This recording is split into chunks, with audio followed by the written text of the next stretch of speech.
Hi everyone, welcome to this blended homestead. Today I'm filming a long overdue garden tour. A lot has happened in my garden in the last few months and I thought I would show you. I've been a little bit busy, so I apologize that it's taken so long for me to film another video. I'm in Texas Zone 8B. I garden in my backyard and I use a variety of different gardening methods. I use vertical gardening, I garden in raised beds, in containers, and just recently I started doing a little bit of in-ground gardening. So come along with me and I'll show you what's going on in my garden.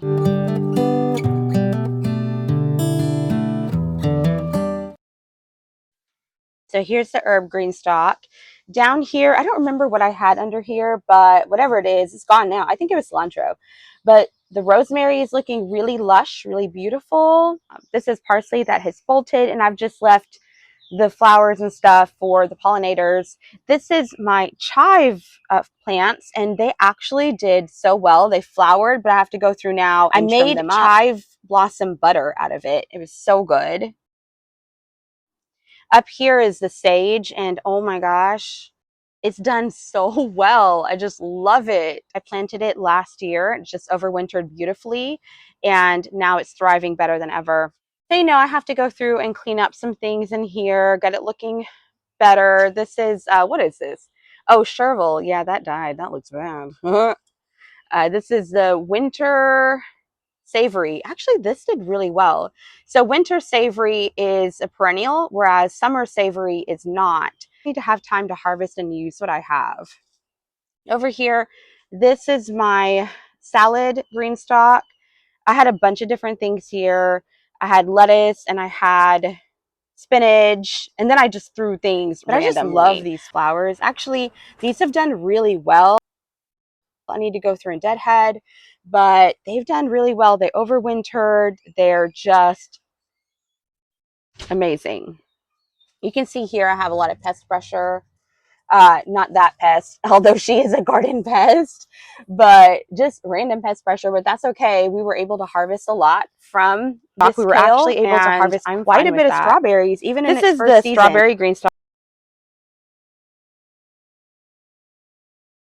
It's not looking too good. I got to go through here and just clean it up. This is the Alexandria strawberry that I started from seed last year, and I planted it out before the winter came. And then these are seascapes that I planted, I want to say in January. You can see that they are producing runners, which I need to go through and cut off so that the plants can get better established. I believe I saw one, yep, here, look. There's one beautiful lush strawberry waiting to be plucked. This green stalk is my salsa green stalk. I have tomatoes, which I need to go through and harvest. These are all dwarf tomatoes. This is Orange Hat is here. Tiny Tim is here. I planted them all over. I'll talk a little bit about tomatoes. Oh my gosh. Hello, friend. Hello. Oh my gosh, it's so beautiful. That is cilantro that bolted. It didn't take long to bolt. Yeah, there's a lot of tomatoes that need to be harvested, and I'll do that. I'm loving these peppers. These are the Mad Hatter peppers. They're so cute. I just love them. Yeah, so I didn't have a whole lot of success with peppers in this green stalk. I know some people have, but I don't know why. They just aren't doing great. And of course, I did everything with them like I did with the others. You'll see, and you can compare. I just didn't love it. I don't know what I did wrong, but I'm open to trying again. I just think I would rather grow them in containers.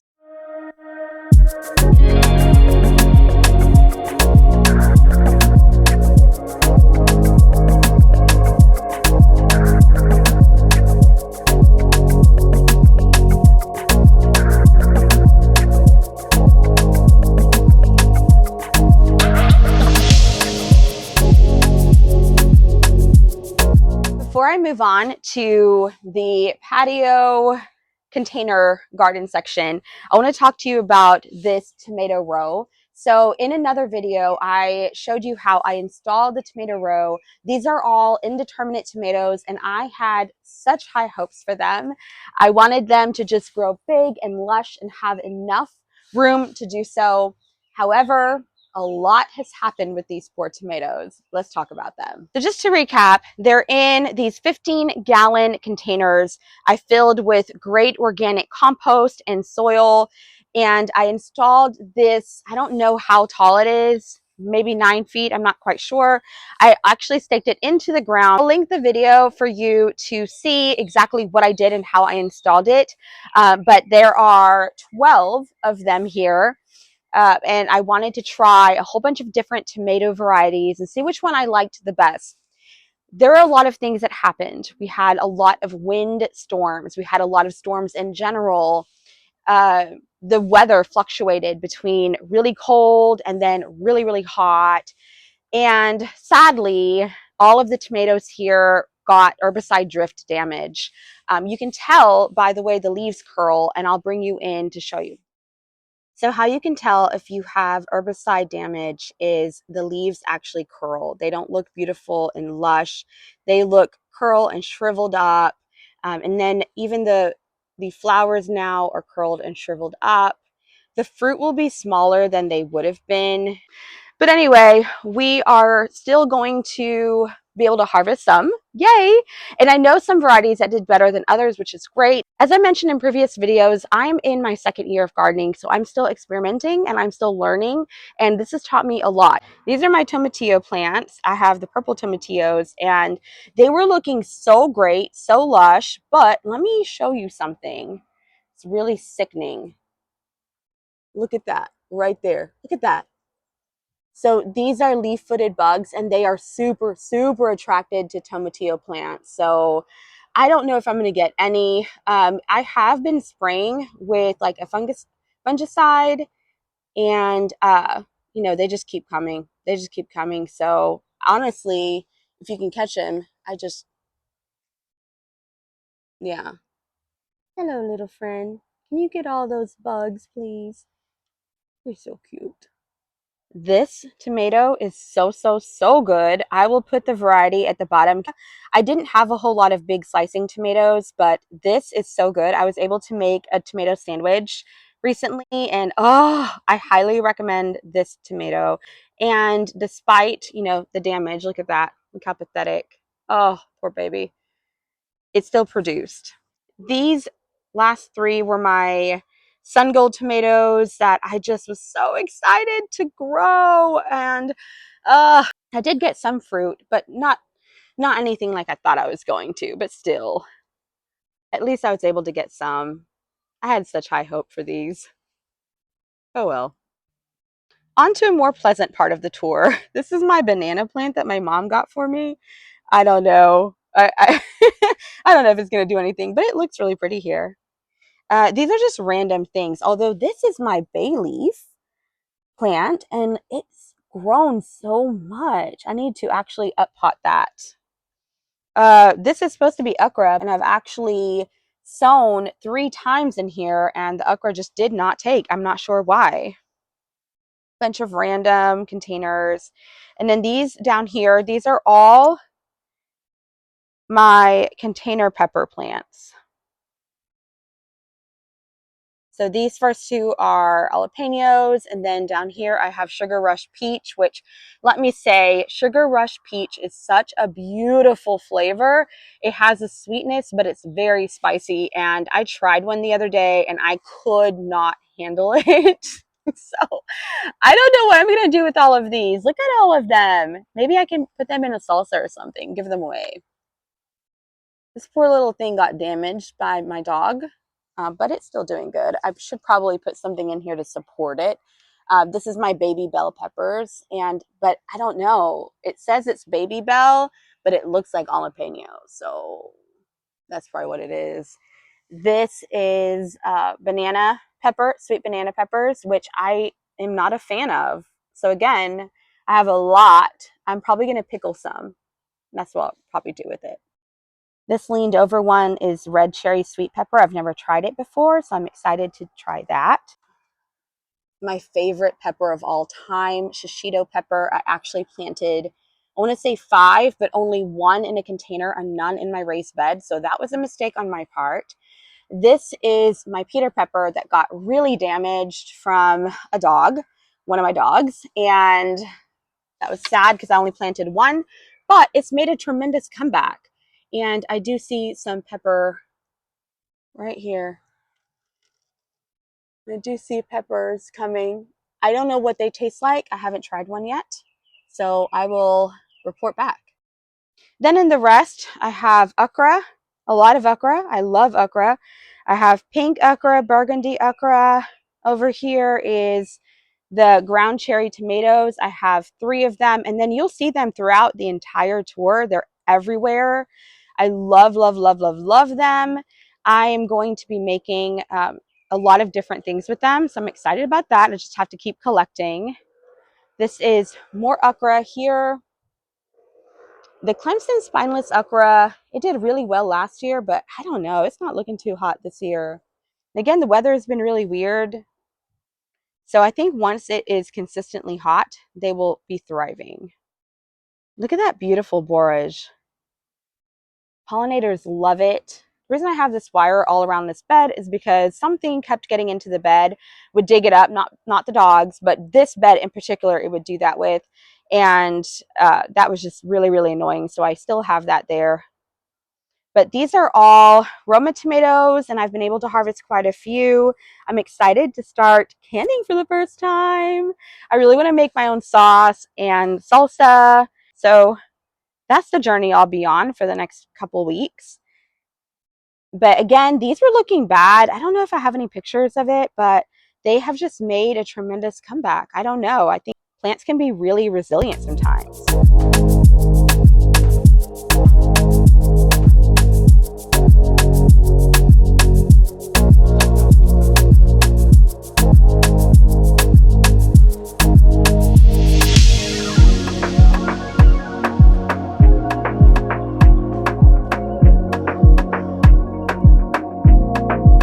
Look at this cute little bachelor button.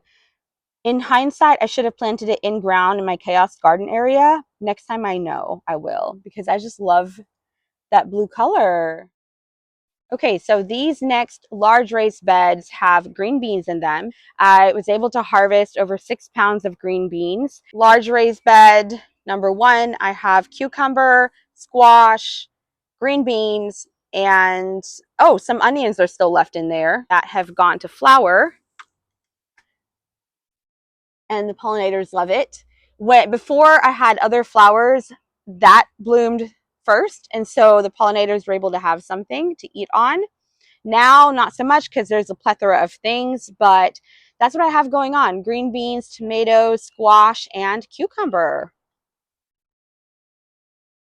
Look at that big boy. I see a lot of pollinators in the garden, but I've been pollinating myself because I just want to make sure that they get to it. Literally this morning, I pulled one to pollinate and there was a bee in there and it was like so offended. It's like, excuse me, ma'am, I'm doing my job here. Why don't you stick to yours? Large raised bed number 2, I have calendula that reseeded on its own. Yay, love that. I have a whole bunch of different bell peppers. This is the white bell pepper, and as you can see, it is not white. I have, this is the chocolate. It hasn't turned yet, so it's just still green. It's a jungle in here. It really is. I don't want to take you too far. You might get lost. But I have eggplant. So I have the long purple eggplant. I have, forgot all about this pepper. This is cayenne. I have some beautiful, beautiful basil. Oh, look how stunning that is. I have more eggplant. I have the Rosa Bianca eggplant. Oh, I'm leaning over and this basil smells so good. But yeah, I have several eggplants in there. And then I have this trombosino squash, which is supposed to have great squash vine borer resistance. That is something that we have to deal with a lot during the summer. So yeah, look how stunning it is. I'm going to leave it and harvest it as a winter squash instead of a summer squash, but I'm just loving it. It's so funky. And then I also have some red, like Chinese red noodle beans. Have fun. Over here, this is our final large raised bed, and I have more peppers. So I have the Jimmy Nardello, which, oh my gosh, these are amazing. I fried one up the other day and it was so good. Bunch. Look how, I don't know if you can see all the peppers on this plant, but it is a lot. I have two of those, and I have more paprika style peppers in there somewhere. Yeah, so I do plan to make my own paprika powder and some other seasoning. This is the Pippin's Golden Honey Squash that will change colors. Right now, I don't have any that have changed from purple yet. So I'm going to wait until they've all changed. And I've just been on a pepper kick lately, as you can tell. So I'm going to wait for them to ripen before I harvest them. This is leaf basil. And look how lush. I put this on my tomato sandwich the other day. It was so good. I'm going to take this off here. So beautiful. I have more pepper here. I believe this is the black jalapeno. And then I have pumpkin spice jalapeno somewhere in there. I have some more peppers that I have no idea now what they are. But they're doing their thing. They're doing their pepper thing. Okay, oh, this is the zucchini. Look at this. I am not sure if I will plant zucchini again. Here's why. It is a bully in the garden. Oh, this is ready to harvest. Look at that big boy. That big boy. But it's ridiculous. I had plans to grow it vertically on this stake. Those plans didn't work. It grew so fast that it got out of control, but it's such a bully. I am really shocked. Okay, I'm going to knock on wood because I haven't had any squash vine borer damage yet. I've been able to harvest quite a bit of zucchini from it. But you guys, that is insane. I have more green beans over here that I've been harvesting, and I was able to blanch and freeze a whole bunch. I have to go through here and harvest more. I love harvesting these purple ones because it's so easy to see versus the green.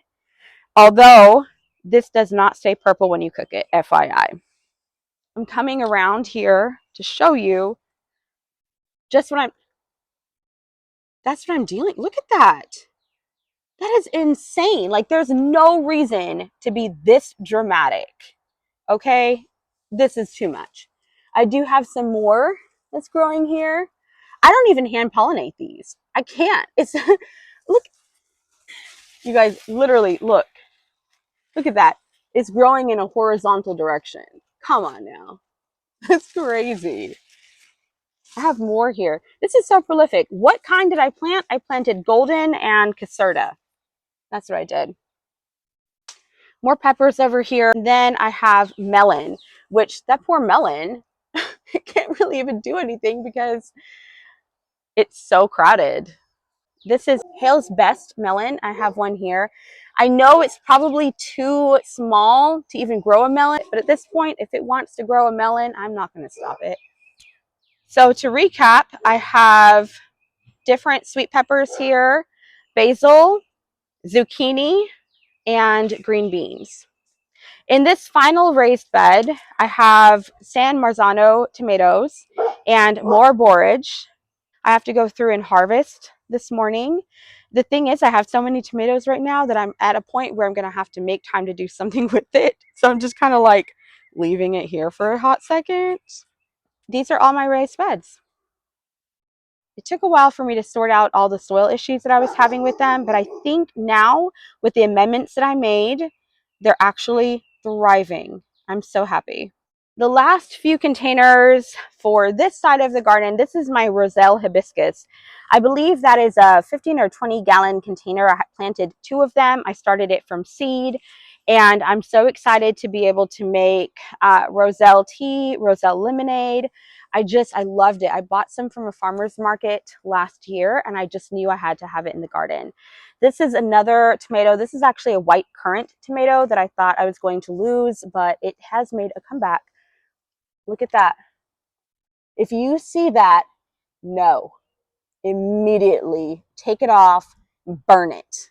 No, I'm just kidding. Don't burn it, but destroy it. That is not good. This is my celosia, and I don't know what that random thing is, but it's so beautiful. I just love it. So along this side of the walkway, I have more containers. So over here, I have onions. This is red burgundy. They are bulbing pretty good, which is great. And then I have a yellow onion. I forget the name of it. Texas Early Grano onion. Some basil. These are such a cool, fun thing to have in the garden. These are my walking onions, and you can see that they are bulbing. If they were actually in the ground or had more space, they would tip over and they would actually replant themselves. And the reason why they call them walking is because they're essentially walking across your garden, replanting themselves, which is super cool. But I'm going to cut these off. I just need to figure out how to do it, and then I'll save them to replant for next fall. This is garlic. I need to actually go through and harvest it. I did harvest the garlic that was in this bed, and I planted some red zinnias. I just love red in the garden, so I'm excited for that. These are more carrots, and I also sowed this Gill's Golden Pippin squash. It's a winter squash. It's so good, so sweet. I'm going to move a couple of these over here when I harvest these carrots. That way I'm only growing 2 in a container, which is even that is pushing it. I had more potatoes here. This crazy thing is my eggplant on a stick, and I thought it was going to lose it because all of the leaves look like this. Let me show you something. Look at those spikes. Again, for what purpose? Why are we doing the most? But look, guys, I just noticed this actually. Ah! My first little fruit! Oh my gosh. This is ornamental. I really want to grow my own fall decorations, and so here we go. It's so adorable. And I just love this. Oh my gosh. Ugh. More garlic that looks pathetic, and I'll actually harvest this. This is the hardneck variety, which doesn't do the greatest in my area. However, I did it for the garlic scapes, and I did harvest quite a few, and they came out wonderfully. Finishing up this part of the garden is more of the big blue. This is elephant garlic, actually going to flower. I'm probably just going to have to pull up all my garlic, and then like a random baby's breath.